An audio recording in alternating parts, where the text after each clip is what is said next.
স্থানীয় সরকার নির্বাচন নিয়ে কড়া হুঁশিয়ারি দিয়েছেন বিএনপির আন্তর্জাতিক বিষয়ক কমিটির সদস্য ইঞ্জিনিয়ার ইশরাক হোসেন। রোববার নিজের ভেরিফাইড ফেসবুক পেজে দেওয়া এক পোস্টে এ হুঁশিয়ারি দেন তিনি। ফেসবুক পোস্টে তিনি লিখেন, জীবন থাকতে কোনো স্থানীয় সরকার হবে না। তার আগে অন্তত ঢাকার প্রাণকেন্দ্র দক্ষিণ ঢাকায় তার সঙ্গে যুদ্ধ করে তাকে কবরে পাঠিয়ে তারপর করতে হবে। ওই পোস্টে ইশরাক হোসেন আরও লিখেন, স্থানীয় নির্বাচন নিয়ে অন্তর্বর্তীকালীন সরকারের নিজস্ব পরিকল্পনা থাকতে পারে। হতে পারে এর মাধ্যমে ছোট দল নতুন দল তাদের পাল্লা ভারী করার একটা সুপ্ত প্রয়াস চালাবে।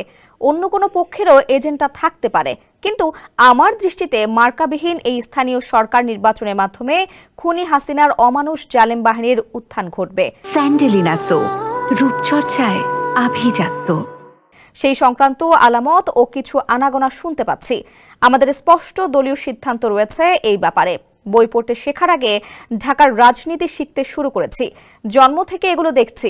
বিদেশে কেবল উচ্চশিক্ষার জন্য কয়েক বছর কাটিয়েছি। ঢাকার অলিগলির রাজনীতি কিভাবে হয় এবং হয়েছে আওয়ামী ফেসিবাদের সময় তা নতুন করে বয়ান দেওয়ার দরকার নেই। ইশরাক লিখেন, ঢাকা ও অন্যত্র স্থানীয় সরকার নির্বাচনের যে কোনো উদ্যোগকে একটি চক্রান্ত হিসেবেই গণ্য করা হবে। এলাকায় ফ্যাসিবাদের স্থান দেওয়ার আগে 100 বার চিন্তা করে নিয়েন। আগে বরখাস্তকৃত কমিশনার এবং কাউন্সিলর পদধারী হাসিনার কিলার বাহিনীদের বিচার, শাস্তি ও নির্মূল করতে হবে।